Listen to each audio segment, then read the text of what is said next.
Hello, hello mga kabunita! Another home improvement story.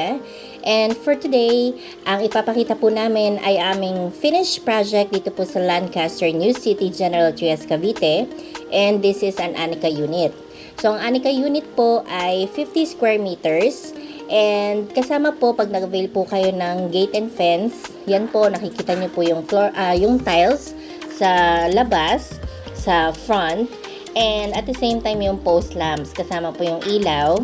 And ayan po, finish na rin po yung fence. And at the same time, concrete flooring na po. So kasama po yun pag nag-avail po kayo ng gate and fence sa amin, na sesementohan po namin yung entire lot area. And naglagay po kami ng clean out doon po sa kanyang septic tank. So if ever in the future ay magbara po ang inyong septic tank, hindi nyo na po kailangang bakbakin yung concrete flooring. And then ayan po, nagpapalit din po si homeowner ng bagong doorknob. So pwede po yun. Mag-avail lang po kayo sa amin kung magpapalit po kayo ng doorknob. So available po yan.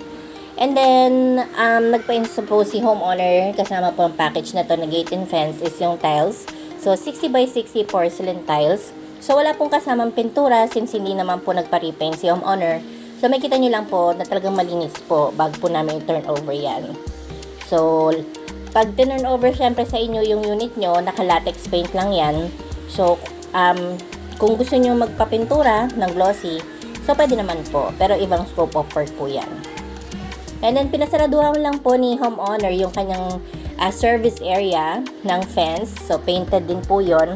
And then naglagay lang po kami ng for privacy and security sa kanyang service area. And then ang kanyang tiles sa stairs, so 60 by 60 po yan. Kasama po yung tile trim or anti-slip nozzing para po hindi madulas kayo sa hagdanan. Pero yung floor tiles po na nilagay po namin dyan is rough, so hindi madulas. Pero dito po sa kanyang floor tiles, first and second floor, is glossy or shiny or madulas po. So depende po sa design or sa design ng tiles na magpipili nyo. So yun po ilalagay po namin. So ayan po yung sa aircon area. So pagdating po kasi namin dito sa unit ng aming client is basag po yun. So tinakpan po namin since provision naman po yun for aircon box. And at the same time yan po, tinakpan po namin just in case hindi pa po titira si homeowner, tinakpan po namin ng hardy flex. And then kasama na rin po yun, i-concrete po namin yung service area. And ayan po, nagpalagay lang po ng tubular si homeowner para po for privacy.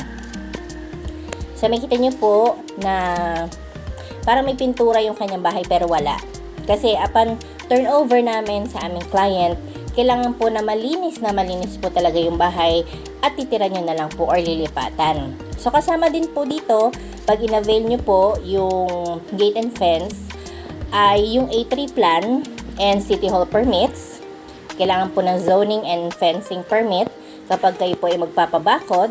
And kasama din po yung assistant ng permit kapag kayo po ay mag-a-avail ng aming home improvement. So, ayan po. So, wag po kayo mahiya, mag-message po sa amin, mag-inquire. So, with all our strength, with my strength, so, re-replyan po kayo for your inquiries. So, yun lang po.